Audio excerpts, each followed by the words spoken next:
passing of the baton from outgoing National Security Advisor Jake Sullivan to National Security Advisor designate Representative Michael Waltz. Their conversation will be moderated by former USIP Board Chair Stephen J. Hadley. Mr. Hadley was Deputy National Security Advisor from 2001 to 2005 and Assistant to the President for National Security Affairs from 2005 to 2009.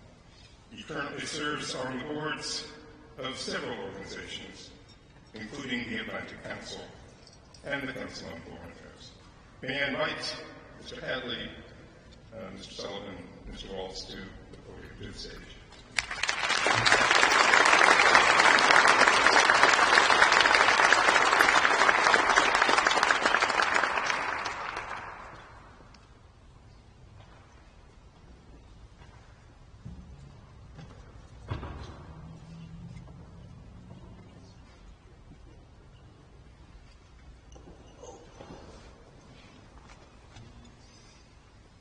Thank you, George. Good evening and welcome to this timely and important event. It's my privilege to serve as moderator for this conversation. And joining us this evening are two distinguished leaders who both embody the continuity and change that define our democracy. First, we have Jake Sullivan, the National Security Advisor to President Biden, former National Security Advisor to then Vice President Biden, and former Director of the Policy Planning Staff at the Department of State. Thank you, Jake, for your service, for being with us tonight.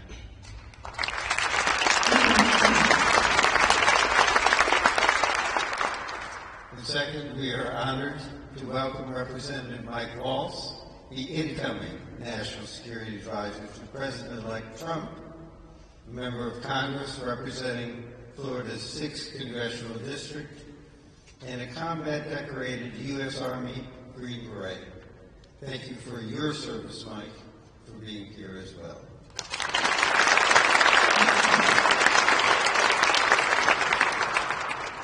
There may be no more challenging time in our nation's recent history than the period in which Jake served as National Security Advisor and that Mike will serve as National Security Advisor. And in the conversation tonight, we'll delve into the pressing national security issues that make this period in our nation's history so critical. We'll explore the vital process of political transition and reflect on the future of U.S. foreign policy. So let's begin. I want to ask a question of both of you. The transition from the outgoing Biden administration to the incoming Trump administration is now well underway. How's it going? And how are the two of you getting along? Jake? Well, first of all, every transition is obviously vital because it is a period of both opportunity as a new team comes in and starts thinking about their agenda, and of risk as adversaries and competitors around the world look to take advantage of a time of transition to kind of get the drop on the United States. But I would say this particular transition is especially important that there be deep consultation and a smooth handoff. Because just in the period of this transition, we've seen the fall of Assad, we've seen the declaration of martial law in Korea, we have an active ongoing negotiation for a ceasefire and hostage deal in Gaza. We had the first deadly terrorist attack in the Biden administration on January 1st of this month. That's all during the transition. And so Mike and I have spent a considerable amount of time together going through the issues, making sure that the incoming team is lashed up with my outgoing team and that they're getting briefed on the immediate issues that will be on their agenda on day one, but also on the longer-term trends that we see in some of the larger initiatives that I think have bipartisan support and can be carried forward. And, I want to just say thank you to Mike for his professionalism and the way in which he has approached ensuring that we are sending a clear message to anyone who wishes America harm, that they are not going to be able to take advantage advantage of this time of transition. That we are going to make sure that we're serving the national interest, even if we see things differently on a given issue or a given country. We are united in the basic proposition that the smooth transfer of power from one president to another, especially in the national security enterprise, is absolutely vital. And Mike has really been the embodiment of that, so I just wanted to say thank you for that. Well, Steve, it's great to see you again. Thank you, USIP, for hosting. And I have to give a special shout out to many of you know her, my amazing wife, Dr. Julia Neshwad, who was Homeland Security Advisor in the first Trump term and has far many more degrees, speaks more languages, and even more combat tours than I have. So this is the wrong seat for your support. And I think Jake said it well. As a member of Congress, we tend to be a little vocal. I've been very vocal on the areas where I've disagreed with this administration's policies. But at the end of the day, we're all Americans, and we're sending a message that to our adversaries, don't you dare try to take advantage of this time. We have things that aren't slowing down just because we have a constitutional transition date or because we have an election. Just ask the poor people in LA of the wildfires. I mean, we are going to literally have to pick that federal support up, and they deserve for us to not drop not even an inch of that support that they need. There's been reporting of President Trump's Middle East envoy, Steve Witkoff, out in regular contact and out there right now with Brett McGurk, and they're both reporting back to both of us and back to the president-elect and the president as we have a shared mission to get our people out and to get the Middle East, I think, back on track towards stability and towards the next round of the Abraham Accords or normalization or whatever moniker you want to give it. So there are a number of things that are ongoing that aren't going to slow down, cyber being another. And then there are areas where we're having conversations about where do we maybe need to change azimuth and go in a different direction. And we've had very candid conversations on he's like, we've tried this works, that doesn't work. If you want to try that, you go right ahead, and we probably will. And the American people can then judge, but it's just such a unique moment in our history. President Trump is not a year one president. He's not even a year 5 president. He's year 9. He's been thinking about all of these issues the last 4 years. And so my team, we're trying to get our feet underneath us, and he's already, foot on the gas for a man who stays in 10th year, I think. So that's our internal challenge. We'll get our team in place. We'll have a smooth handover, and we'll continue the march. Thank you. I must say, this press reports of having Brett McGurk and President Trump's envoy from the Middle East together in meetings with foreign countries talking about the Gaza disengagement, really unprecedented. I hadn't heard of that before. It speaks well for this transition. I'm going to ask each of you the same question, see how the answers compare. Jake, let me start with you. As current National Security Advisor, what do you think are the most pressing national security challenges the Trump administration will face? What should they be most worried about in the first 6 months? It's like a very strange, slightly awkward version of the dating game. The old game where you wrote down your answer and the person wrote down the answer and you see how much they match up. So going first is funny because I'll give an answer and then Mike will say, that's not right at all. It's totally other thing. But I'll do my best. I'll go first next time. So, look, there are obviously the immediate crises. Mike mentioned wildfires in California. That is something that's going to demand an all-hands-on-deck effort. It has from our team, and it will from the incoming team. There's closing out the ceasefire and hostage deal, which hopefully we can do this week, but then there's the actual implementation and execution of that. But for me, the critical thing is in the midst of dealing with immediate crises, we can't take our eye off the ball of the long-term strategic competition with the People's Republic of China. Because China is the one country with both the ambition and the potential capacity to really compete with us across all dimensions. We have not faced a challenge like that in a very long time, perhaps ever, because the Soviet Union didn't have some of the economic and other engines that China has. And we have to stay focused on making sure we're investing at home, rallying our allies, and pushing back against Chinese unfair economic practices and aggressive tactics in places like the South China Sea or the Taiwan Strait. So for me, making sure that you have a balance between dealing with the urgent and the immediate while also making the investments in the long term, that's probably the single most important thing for, in this current era, a national security advisor to really be focused on. And then even, so it's urgent, immediate, long-term challenge in China, and then there is the just epical challenge of artificial intelligence in the way in which, just in the time that Mike will sit in the seat, is going to transform societies, economies, and national security. We've taken some steps to try to make sure that AI works for us rather than against us, to preserve and extend our lead in AI against our competitors. But that is going to be an issue that is going to touch virtually every dimension, including Mike mentioned cyber, of America's national security. And so at every one of these levels, Mike will be walking into an extremely full plate where ensuring that we are on top of every aspect of each of these levels is the difference between really succeeding and falling short. Mike, as the incoming National Security Advisor, what do you think of the principal national security challenges, and what are you most worried about in the upcoming 6 months?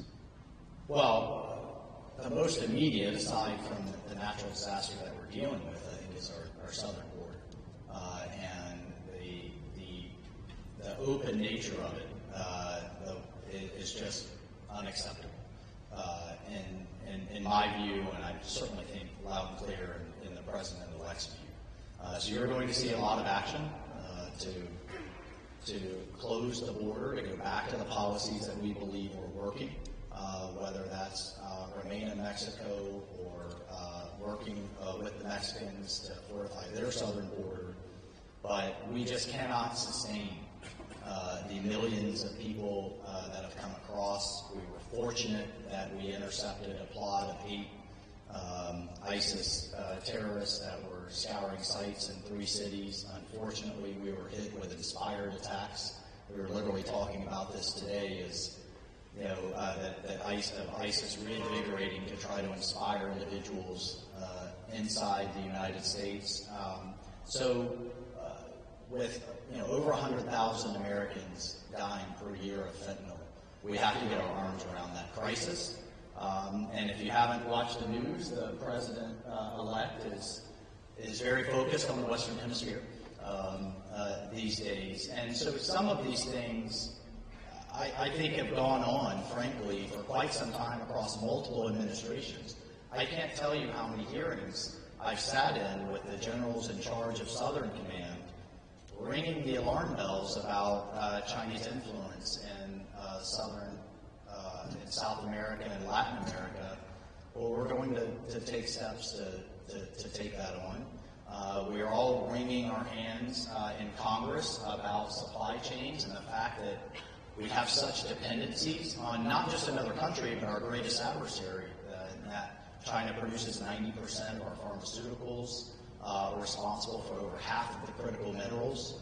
I passed a bill years ago to push the Defense Department to create an antimony stockpile, because there's only 3 countries in the world now that mine and refine antimony: Tajikistan, Russia, and China. Why is antimony so important? You can't make ammunition without it.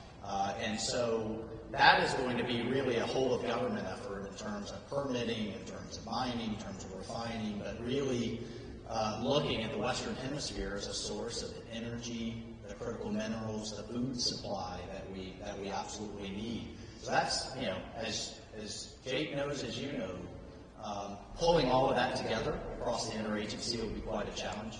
But it's really fortifying ourselves. The President-elect firmly believes we can avoid conflict with the Chinese Communist Party because they need our markets. and we're going to use the leverage in a way that's in line that we have that's in line with our national security while we still can. I want to stay on China just for a minute because it's an area where there seemed to be a fair amount of continuity between the first Trump administration and the Biden administration, and a fair amount of consensus across party lines in the Congress. So if you, just in sort of shorthand terms, what are the elements of a bipartisan policy on China that you think are most important as we navigate this most difficult relationship? Mike, why don't we start with you on this, and then we'll go to Jake. Tell everybody where I'm wrong. Well, I think there's multiple elements. I just spoke to the supply chain aspect of that. I was also the Republican chair of the U.S.-India caucus, so that's, one is it's getting them back here to the United States where it makes sense. If it doesn't make sense here, how about the Western Hemisphere? If we're concerned with the core causes of migration, let's get that foreign direct investment and those jobs there. If not there, then to our allies with AUKUS and with the Quad. Again, areas that have continued from one administration to another, and I think will continue further. So the supply chain aspect, the porcupine Taiwan.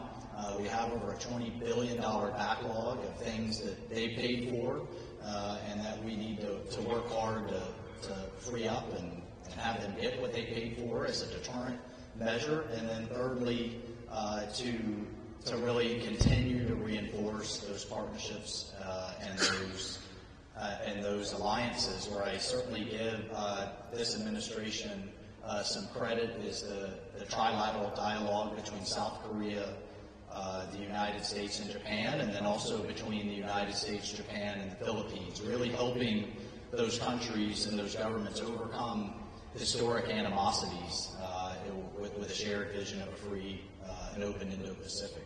So I think all of those things will continue. And then if I didn't mention India, I will again as a critical partnership in the future.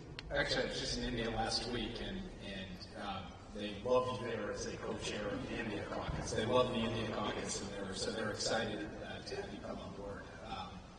I told them I could be the chair of the India spouses caucus going forward. They were a little less. They were not, but we'll do our best. So first, I think I agree with basically everything Mike just laid out. I would say a good China strategy is a good Asia strategy, and that means building on the work that we have done with respect to our allies and partners, some of which, as Mike mentioned, was work that we inherited and built upon. So I think there is continuity in that regard. A good China strategy, though, is also a good ally strategy writ large, and I think Europe is important in this regard, making sure that the United States is deeply engaged with Europeans working on convergence, on pushing back against unfair Chinese economic practices, on the supply chain resilience piece, and so much else. And then there's the question of technology. And here we need to both promote and protect. We need to make the investments domestically in keeping our lead in the key technologies that will define the future. Here, the science part of the CHIPS and Science Act has never been fully funded. And America at its best over the decades has been an America that spends the dollars on basic research and development to power the innovations that shape the future. And then there's the protect side. We've taken a number of steps to ensure that our high technologies that have national security applications can't be used against us or our friends by China. And I think seeing that work continue in the new administration is very important. The last point I would make is that the PRC is facing some stiff economic headwinds. And it seems to me that a big part of their solution to those headwinds is to try to overproduce in key sectors, to flood the market with cheap goods that undercut American workers and undercut our supply chain resilience by maintaining a chokehold in key supply chains. And we need to continue the work to ensure that we are standing up to that and bring a bunch of other countries on board with us. It's interesting to me that just in the last couple of years, not only the EU and Mexico, but countries like Brazil and Turkey have taken steps to fortify their markets against Chinese overcapacity. And this is, I think, going to have to be an ongoing effort as we look out to the coming years, because when we are flanked by strong allies and partners in contending with China, we're much better off in being able to push back against their excesses. Final thing I would say, there are areas where it is in our mutual interest to work together with China. And one of those is to stop the flow of precursor chemicals with respect to fentanyl that come from China. In the Trump administration, the first Trump administration, they stopped finished fentanyl. In the Biden administration, we stopped or substantially reduced the precursors, and it's had a big impact on overdose deaths, which have come down quite considerably in the last year. We got to keep doing that work. And then, intense competition does require intense diplomacy. I spent a huge number of hours with my counterpart, Wang Yi. It's not my place to necessarily give advice, but I have found it very valuable as National Security Advisor to have that strategic channel so that China understands what we're up to, and so we understand what they're up to. It's not about making compromises on our national security or interests or values, but it's about having an open channel of communication to manage the competition so it doesn't tip over into conflict. Same goes for military-to-military communication. Same goes for leader-to-leader communication, which I think is going to be absolutely vital in the period ahead, even as we continue to compete fiercely with the PRC. Let's go to the Middle East quickly. And I'm going to start with Jake this time and really ask you, where is the Biden administration leaving the situation in the Middle East with Hamas and Hezbollah and the Houthis and the situation with Iran? What does the table look like that Mike is going to inherit? Well, first, Iran is at its weakest point since the Iranian Revolution. It's lost the deterrent power of its main proxy, Hezbollah. It's lost its main state client, Assad. Frankly, it's lost its air defense capability. And its economy is reeling. So Iran is in a weak position. And that creates real opportunities, but it also brings risks. Because Iran, you hear voices inside their system saying, given how much deterrent capability has been degraded and eroded over the past year and a half, maybe we need to think more seriously about changing our policy with respect to nuclear weapons. That is a matter of considerable concern. I think there is an opportunity now, with Iran in the position it's in, to conduct diplomacy, to try to get a negotiated outcome that puts Iran's nuclear program fully in a box and also deals with some of their other excesses, but that'll be up to the incoming team to decide whether they want to take that opportunity. Hamas, in terms of its military formations, its leadership, its capacity to hold Israel at risk, has been basically decimated, and hopefully we will get a ceasefire and hostage deal in place that can be built on. The Houthis remain a clear and present danger, day in, day out. And Mike and I have had now a couple of conversations about the steps that we are taking and what we will be handing off, including the military operations, the intelligence work, the work with allies and partners in the region, to try to deal with this current present danger. But that is a serious ongoing threat that the new team will be picking up. And then finally, Mike mentioned the Abraham Accords. We have put a lot of investment and effort into a vision of an integrated Middle East, building on the work of the first Trump administration, and in particular focused on a long-term normalization track between Israel and Saudi Arabia, tied to steps forward towards a Palestinian state. We think there is a formula there that could really lock in a foundation for greater stability, prosperity, and integration in the Middle East that we've done tremendous state work on, and I would love to see it done in the years ahead. And that would vindicate, from my perspective, the kind of vision that could have bipartisan support that will enhance the stability and security of our partners and really marginalize and weaken our adversaries in the region. So that's what we see. I should mention, because there's so much happening in such a short time, in Syria, Assad going, a brutal dictator responsible for the massacre of so many of his citizens, that is a good thing. And it brings an opportunity for a better future for the people of Syria. It also brings risks, and the most consequential of those risks is the possible resurgence of ISIS.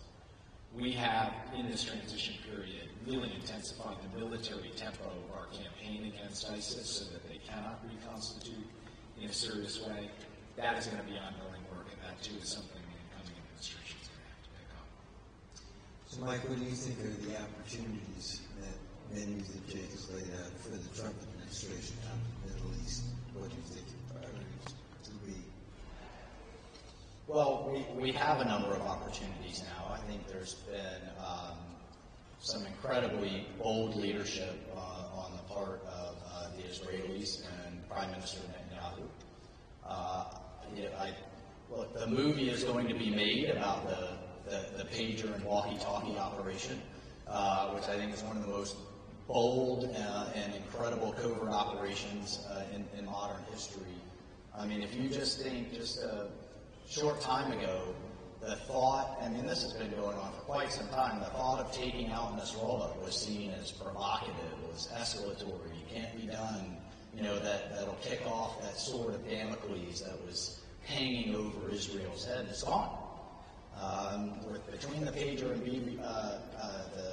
and walkie-talkie operation, between the decapitation of Nasrallah, the taking out of their finances in Beirut, the incursion into southern Lebanon, and now the ceasefire to pull back out, the destruction of, miles and miles of tunnels and rocket systems, which, by the way, were within earshot of the UN peacekeeping force that was there. And I think we need to have a very real conversation about the future and the efficacy of that force. It is an incredible opportunity for Lebanon. It's a moment. And I give a lot of credit to the effort that went behind the election of President Aoun, working with our Gulf partners and working with the Saudis in particular. So it's a moment to translate that into some political headwinds now that we've seen that tremendous military victory. Hamas, as a result, is incredibly isolated now. They always thought the cavalry was coming from the north. And frankly, every time I think they got the news of these anti-Semitic protests on our college campuses and the fact that Hezbollah could be coming in and seeing the calls for regime change against the Israeli government, democratically elected, I'll remind everyone, then they thought they were winning. They thought they could continue to sacrifice their own people to turn world opinion against the Israelis. That dynamic is very much shifted, and why I think we're so close, knock on everything we can, to getting some type of agreement in the short term. In the longer term, then, how do we translate that, and as Jake said, get that back to talking about things like rail and infrastructure and fiber? And, I think the more we're talking about those big deals and those big projects and integrating the Middle East with South Asia and then on to Europe, the more we're talking about those big projects, the less and less we're talking about those old animosities. And so the conversations with Mohammed bin Salman, with MBS and the Saudis, with NBC and the Emiratis, with Bahrain, with the potential future in Lebanon, and hopefully getting to a post-Gaza, well, we have to get to a post-Gaza, and a finally reformed, I've been hearing that for, I think, since we worked together, Steve, Palestinian Authority. Then there are tremendous opportunities, but it has taken some real bold leadership. And as someone who has sat across the table from true evil, evil does exist. I've sat across the table from someone who said, well, as long as I live, I will try to kill you in an al-Qaeda terrorist. We have to recognize that evil exists, and it only respects strength. Hopefully you can reform the next generation, but sometimes you just have to put bombs on foreheads. This has been a rich conversation. Unfortunately, we're out of time. I would like to invite the two of you to join me for the ceremony of passing of the baton, and I'd like to invite Ambassador Sullivan and Ambassador Moose to come to the stage and join us as well.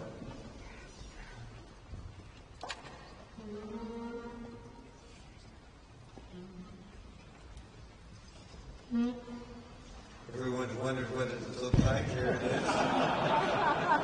Kept in a jeweled box up in the 5th floor. Yeah, thanks. Yeah, right. Rick, would you please pass to your successor? All right, thank you.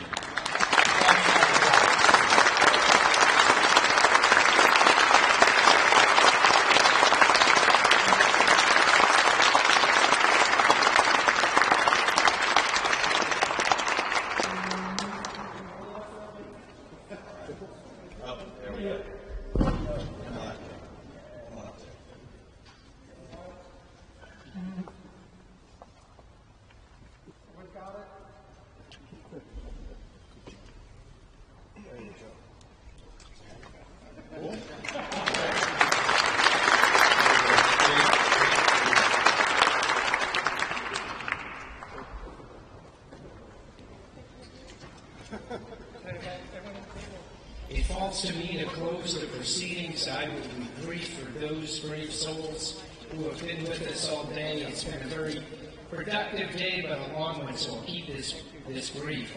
I want to express my deep gratitude to my friend, to the current National Security Advisor, Jake Sullivan, and our National Security Advisor designate, Mike Waltz, for their candid and insightful conversation. Their willingness to engage in constructive bipartisan dialogue is a testament to the resilience of the American democracy and the enduring value of peaceful transitions of power. Thank you also to my friend and predecessor as chair of the board, Steve Hadley, whose moderation of the panel brought clarity and depth to this important conversation. Steve, your experience and wisdom continue to inspire us all. I won't try to sum up the rich discussions we've had today, but let me say this: the day was really a reflection of what makes USIP unique.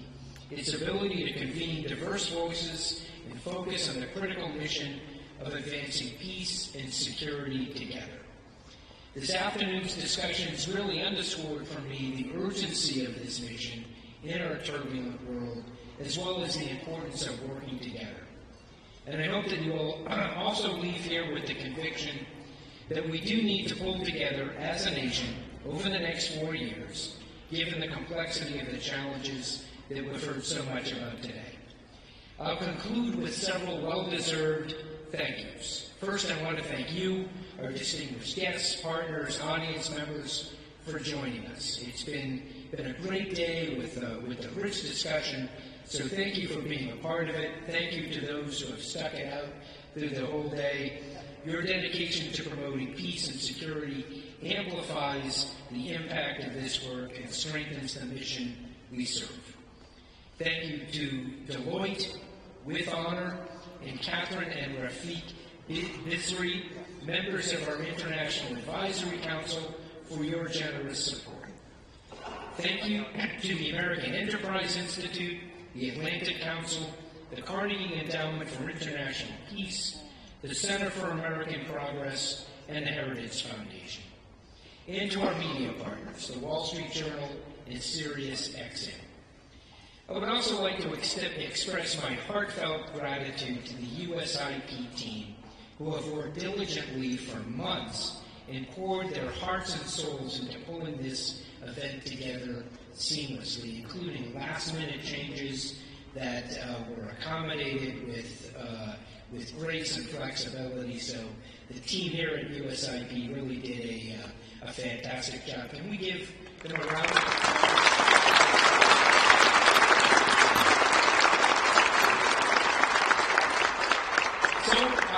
I'm pleased to invite all of you to the reception in the atrium, where we can continue the conversation, reflect on the discussion we heard today, and enjoy each other's company. Please join us as we celebrate this tradition of dialogue, collaboration, and the peaceful transition of leadership. Thank you.